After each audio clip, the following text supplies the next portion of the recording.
오늘도 말씀을 깨닫는 은혜와 함께 하나님 나라를 누리는 복이 있기를 주님의 이름으로 축원합니다. 우리는 흔히 나 하나쯤이야 하는 그런 마음을 가질 때가 있죠. 요즘 이 시대가 또한 더욱 그러합니다. 한 사람의 중요성이 무시되는 시대죠. 그래서 오히려 나 하나쯤이야 하면서 자기가 마땅히 해야 될 것들을 외면하는 경우들이 많아요. 그런데 성경을 보면 한 사람이 얼마나 중요한지를 우리에게 보여줘요. 그래서 그 한 사람 때문에 구원받기도 하고 그 한 사람 때문에 멸망하기도 하는 거죠. 로마서 5장 19절에 보면 한 사람이 순종하지 아니함으로 많은 사람이 죄인 된 것 같이 한 사람이 순종하심으로 많은 사람이 의인이 되리라 말씀하고 있어요. 한 사람이 순종하지 아니함으로 아담의 불순종으로 인하여 모든 사람이 죄인이 되었지요. 그러나 예수 그리스도 한 사람의 순종하심이 하나님의 의를 이루며 많은 사람을 구원하여 의에 이르게 하는 은혜가 되어졌어요. 그러므로 한 사람이 중요해요. 지금 사무엘상을 우리가 보는 가운데도 한 사람이 얼마나 중요한가를 우리에게 보여줘요. 그 한 사람이 주님 앞에 온전하게 순종하며 하나님의 구원의 물꼬가 트이지만 그러나 반대로 한 사람이 순종하지 아니함으로 모든 민족이 멸망 가운데 이를 수밖에 없는 그런 물꼬를 트기도 한다라는 거죠.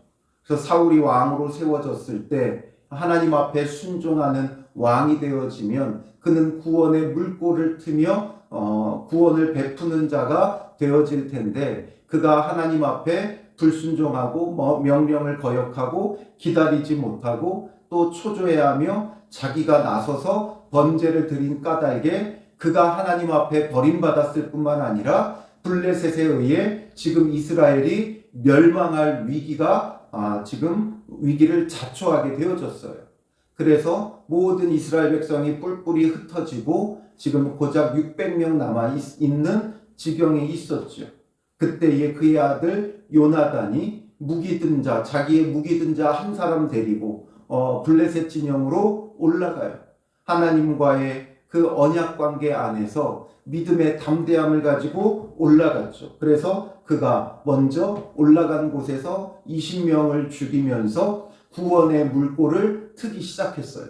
그랬더니 블레셋 진영이 크게 혼란하고 그들에게 큰 두려움이 임하고 크게 떨며 그들이 지금 어찌하지 못하며 두려움 속에서 스스로가 무너져 내리는 지경에 이르게 되어졌죠. 그래서 이제 오늘 본문으로 이어지면서 16절에 베냐민 기브아에 있는 사울의 파수꾼이 바라본즉 허다한 블레셋 사람들이 무너져 이리저리 흩어지더라. 사울의 파수꾼이 보니까 저들이 스스로 무너져 내리고 있는 거예요. 그러니 사울이 17절에 자기와 함께한 백성에게 이르되 우리에게서 누가 나갔는지 점호하여 보라. 저들 안에 막 난리가 일어나고 막 무너져 내리고 이러니까 도대체 누가 나가서 저런 일을 하는가 뒤늦게서야 사울은 점호해 보라고 찾아보라고 이야기를 하는 거죠.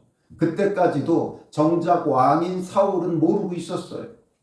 그러니 점호하여 보니까 요나단과 그의 무기를 든 자가 없어졌더라. 요나단과 그의 무기 든 자가 없어요. 그러니 지금 사울은 다급해지죠. 왜 그래요? 자기 아들이 지금 위기에 처해 있는 거예요. 그래서 18절에 사울이 아히야에게 이르되 하나님의 궤를 이리로 가져오라. 하나님의 궤를 가져오라고 대제사장인 아히야에게 시키죠. 왜 시켰겠어요? 그 하나님의 궤를 앞장 세우고 나아가야 뭐라도 될 것 같은 거죠. 지난번에는 스스로 번제를 드리더니 이제는 자기 마음대로 하나님의 궤를 가지고 오라고 하고 있어요. 그래서 이 하나님의 궤를 앞장 세우고 나가면 혹시라도 그러니까 이게 정말 하나님을 향한 믿음과 기대, 요나단의 모습과는 완전히 달라요. 하나님을 향한 믿음과 기대, 언약 관계 안에서 하나님의 구원에 대한 신뢰가 아니라 지푸라기라도 잡는 심정으로 지금 두려워하고 있다가 뭔가 지금 블레셋 진영에 일이 일어나고 있으니까 이 하나님의 궤라도 앞장 세우고 나아가면 하나님께서 혹여나 돕지나 않으실까 하는 그런 마음인 거죠. 그래서 하나님의 괴를 가지고 오라 그래요. 이런 모습이 오늘 우리의 모습이지 않겠어요? 우리의 신앙생활도 정말 하나님과의 그 언약 관계 안에서 올바른 그 언약 관계를 우리가 세워가기 위해 하나님 앞에 순종하며 하나님의 뜻을 찾고 구하며 이런 믿음 생활을 하는 자가 아니라 뭔가 내 삶에 처한 이 어려움을 해결해 보고자 뭐라도 하려고 하는 우리의 열심히 앞장서는 그런 신앙생활이 되면 안 된다는 거죠. 이게 바로 사울이 스스로 번제를 드리고 스스로 지금 하나님의 괴를 가지고 오라고 하는 그런 행태와 같은 거예요. 그러니 나의 열심으로 뭔가 내가 이거라도 하면 하나님이 돕지는 않으실까 하는 우리의 인간적인 생각과 방법의 신앙생활, 그게 예배가 되어졌든 기도가 되어졌든 금식이 되어졌든 무엇이 되어졌든 우리의 임의로 하는 그런 방식의 열심은 하나님 앞에 헛된 거예요. 그렇기 때문에 우리의 열심히 앞장서는 신앙생활이 아니라 하나님의 말씀 앞에서 하나님의 뜻을 구하고 하나님과 바른 언약관계, 하나님이 우리의 하나님 되시고 우리는 그의 백성으로서 이 올바른 언약관계 안에서 우리가 바르게 서 있기만 하면 하나님의 구원과 은혜는 절로 이루어지는 거예요. 그래서 그 언약관계가 올바르지 못하기 때문에 우리가 주님의 말씀 앞에 회개하고 돌이키며 온전히 순종하는 자리로 나아가야 이게 올바른 언약관계가 유지되는 거예요. 우리가 누군가와 계약할 때도 마찬가지잖아요. 그 계약서에 여러 가지 조항들이 있어요. 그런데 우리가 그 조항을 어기게 되면 그 계약 관계는 그냥 깨어지는 거예요. 하나님과의 우리와의 언약 관계의 계약 조항이 뭐예요? 언약의 말씀이잖아요. 그러므로 말씀 따라 행하는 삶을 우리는 점검해야 돼요. 하나님과의 그 언약 관계를 늘 점검하며 올바로 서야 되는 거예요. 그래서 사울이 제사장에게 말할 때에 블레셋 사람들의 진영에 소동이 점점 더한지라. 그런데 그 상황 가운데서도 블레셋 사람들의 진영의 소동이 점점 더해지는 거예요. 그러니까 뭔가 지금 저 안에 일어나는 그 소동들이 그냥 우리를 치려고 막 우아하면서 그들이 전쟁터에 나가기 위해 일어나는 게 아니라 혼란스럽고 뭔가 저들이 지금 침을 당하고 있다는 거죠. 뭔가 저들이 무너져 내리고 있다는 게 더 심각해지니까 이제는 이게 지금 하나님의 언약궤를 찾을 때가 아니다면서 급하게 또 나가봐요. 그래서 사울이 제사장에게 이르되 내 손을 거두라 하고, 내 손을 거두라는 건 가지고 오지 마라 이거죠. 그리고선 사울과 그와 함께한 모든 백성이 모여 전장에 가서 본즉, 전장으로 가서 보는 거예요. 그러니 블레셋 사람들이 각각 칼로 자기의 동무들을 침으로 크게 혼란하였더라. 서로를 막 치고 있는 거예요. 두려움 속에서 자기도 모르게 막 칼을 막 휘두르는 거죠. 그러니까 이게 어떤 상황인지 우리는 명확히 알 수 없어요. 한 줄로 기록되어 있기에 서로를 친다라고, 침으로 혼란하다고 기록되어 있기에 잘 모르겠지만 한번 이 상황을 생각해 보면 어찌 이런 일이 일어날 수 있는가? 그러니까 뭔가 두렵고 떨리니까 진짜 말 그대로 보이는 게 없는 거죠. 보이는 게 없으니까 어떻게 해요? 우리도 캄캄한 밤을 지나가면 어떻게 해요? 우리 팔을 막 휘젓죠. 혹시 앞에 뭐가 있지는 않은가? 그러니까 그런 것처럼 이들이 뭔가 두려움이 엄습하고 보이는 게 없으니까 자기 칼을 빼들어 막 휘두르는 거예요. 이 두려움의 정체가 뭐예요? 하나님이었죠. 하나님께서 이들의 마음을 혼란하게 하고 두렵게 만든 거예요. 공포에 떨게 했고 큰 떨림이 그들에게 있게 했어요. 그들이 얼마나 떨었던지 앞서서 뭐라고 기록했어요? 15절에 땅도 진동하였으되 되어 있죠. 얼마나 그들이 떨렸으면 그 떠는 것으로 인해 땅이 진동했다는 거죠. 그러니까 무서워서 어찌하지 못하고 칼을 마구 휘두르죠. 그러니 지금 사울이 보기에 어떠해요? 야, 이거 이제 거저먹기다 이게 된 거죠. 그가 하나님의 궤를 찾았던 것은 하나님의 뜻을 묻고 구하기 위함도 아니었고 정말 하나님을 앞장 세우며 나아가고자 하는 믿음도 아니었어요. 그는 여전히 어떻게 해요? 보이는 대로 따르는 거예요. 보이고 들리는 대로 따르는 거예요. 보이는 게 이제 전에는 3만의 병거와 6천의 마병과 해변의 모래 같은 군사들이 보여 도망하고 무서워하고 떨고 있었다면 이들이 자중질환이 일어나 혼비백산하고 스스로 칼로 쳐 죽이니까 이제는 그 보이는 것에 의해 이제 나아가는 거죠. 그러니까 21절에 보면 전에 블레셋 사람들과 함께하던 히브리 사람이 이들이 어떻게 돼요? 사방에서 블레셋 사람들과 함께 진영에 들어왔더니 그들이 돌이켜 사울과 요나단과 함께한 이스라엘 사람들과 합하였고 블레셋 진영에 히브리 사람들이 있었어요. 이들은 왜 있었겠어요? 이들은 강제징용을 당한 거죠. 그 당시 블레셋의 압제를 당하고 있으니까 그 아래서 강제징용 당했던 히브리 사람들이 블레셋 진영 안에 함께 있었어요. 그러니까 이들이 이제 이때에 어떻게 한 거예요? 다시금 돌아온 거죠. 그리고 그들뿐만 아니라 22절에 에브라임 산지에 숨었던 이스라엘 모든 사람도 블레셋 사람들이 도망함을 듣고 싸우러 나와서 그들을 추격하였더라.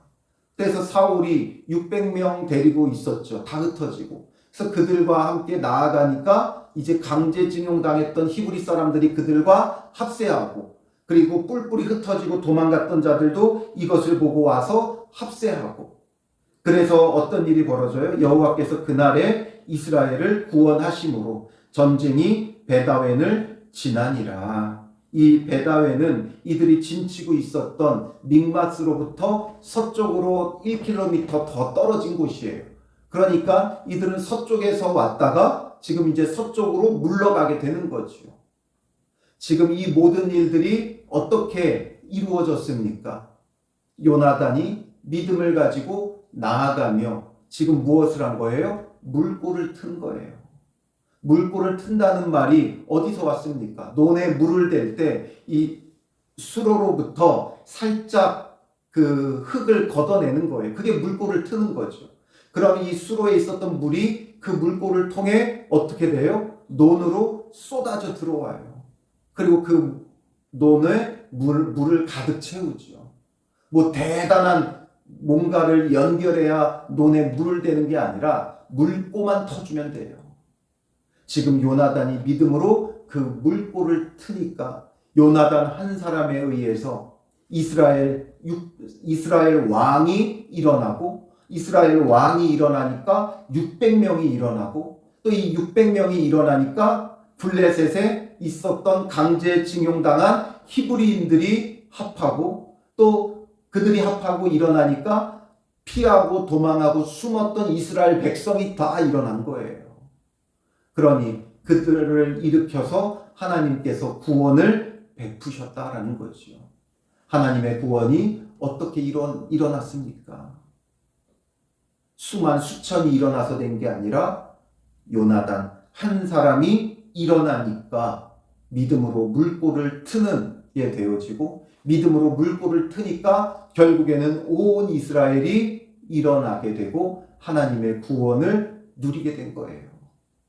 우리는 나 하나쯤이야 생각하죠. 나 하나쯤이야 서로 그런 마음을 먹으니까 한 사람 빠지고 또 한 사람 빠지고 아무 일도 일어나지 않는 거예요. 그런데 우리의 믿음의 사람들에게는 어떤 마음이 필요하다 그랬어요? 나 하나쯤이야가 아니라 나 하나라도. 나 하나라도 묵묵히 말씀 보며 그 말씀 앞에 나 한 사람을 거룩하게 세우기만 하면 하나님 앞에 거룩하게 나 한 사람을 세우면 우리는 나를 세우려고 하지 않고 꼭 남을 세우려고 해요. 너는 왜 이거 하지 않느냐? 사람들을 비난하고 비판하고 정죄하죠. 그러나 나 한 사람이 주님 앞에 거룩하게 서기만 하면 그 거룩한 한 사람을 통해 하나님은 구원의 물꼬를 트시는 거예요. 그래서 예수 그리스도 한 사람의 십자가 순종이 예수 그리스도 한 사람의 십자가의 죽으심이 온 인류의 구원의 물꼬를 튼 것이지요.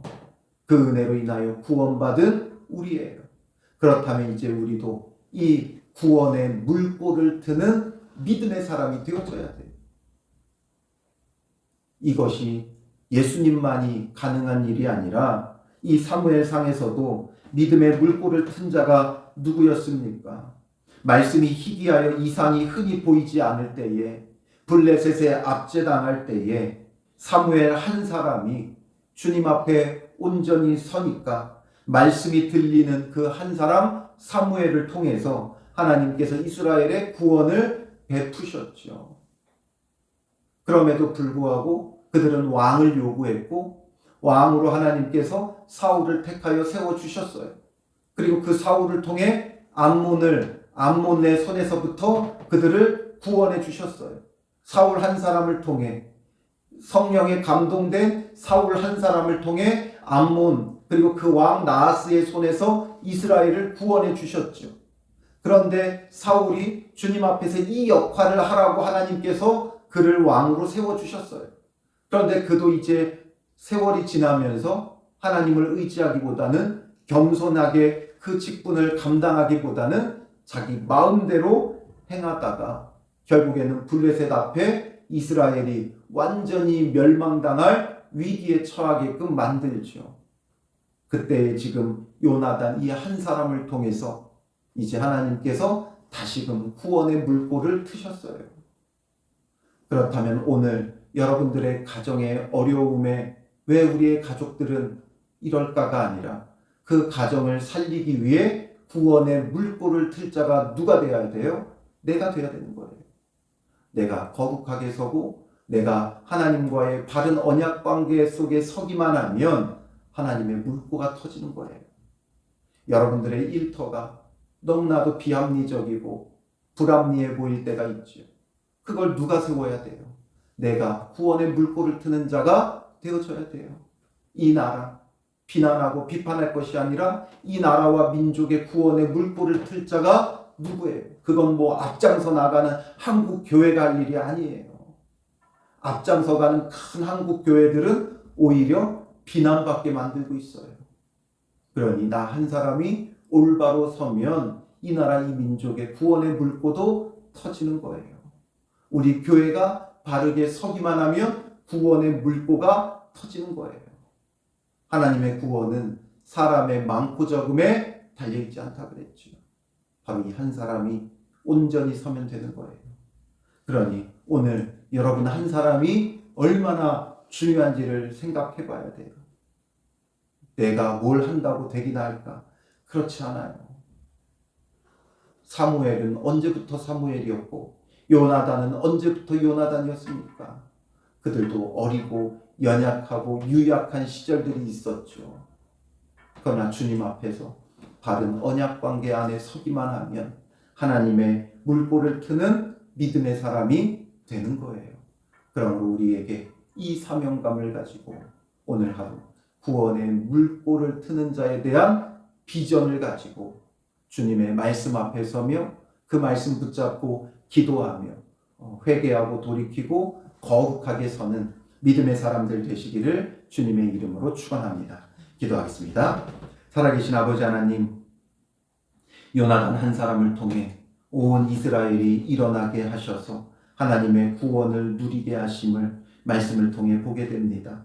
한 사람의 순종하심으로 많은 사람이 의인되고 구원받는 그 하나님의 은혜를 오늘 우리가 예수 그리스도를 통해 또한 누리고 있사오니 그 은혜를 누리는 것으로 끝나는 자가 아니라 나 하나쯤이야라는 마음을 버리고 나 하나라도 주님 앞에 올바로 서기를 힘쓰는 믿음의 사람들 되게 하여 주시옵소서. 우리가 바라고 원하는 것을 위하여 살아가는 자가 되지 말게 하시고 하나님의 뜻 앞에 주의 뜻대로 살기를 힘쓰며 몸부림치는 자 되어 말씀 앞에 겸손히 서며 그 말씀에 순종하기를 힘쓰고 순종치 못하는 우리의 고집스럽고 완고한 악한 마음과 욕심과 정욕을 회개하고 돌이키며 주의 말씀에 순종하기를 기뻐하고 즐거워하는 믿음의 사람들 되게 하여 주시옵소서. 나 하나라도 주님 앞에 올바로 세우기를 힘쓰는 믿음의 사람 되게 하시고 나 하나를 통해 구원의 물꼬를 트시는 하나님의 그 역사하심에 대한 꿈과 비전을 갖는 믿음의 사람들 되게 하여 주시옵소서. 나 한 사람을 통해 우리의 가정을 구원하여 주시고, 나 한 사람을 통해 우리 교회를 구원하여 주시고, 나 한 사람을 통해 우리의 일터를 구원하여 주시고, 나 한 사람을 통해 이 나라 이 민족을 구원하시는, 세계와 열방을 구원으로 인도하시는 하나님의 그 구원하심을 바라보게 하여 주시옵소서.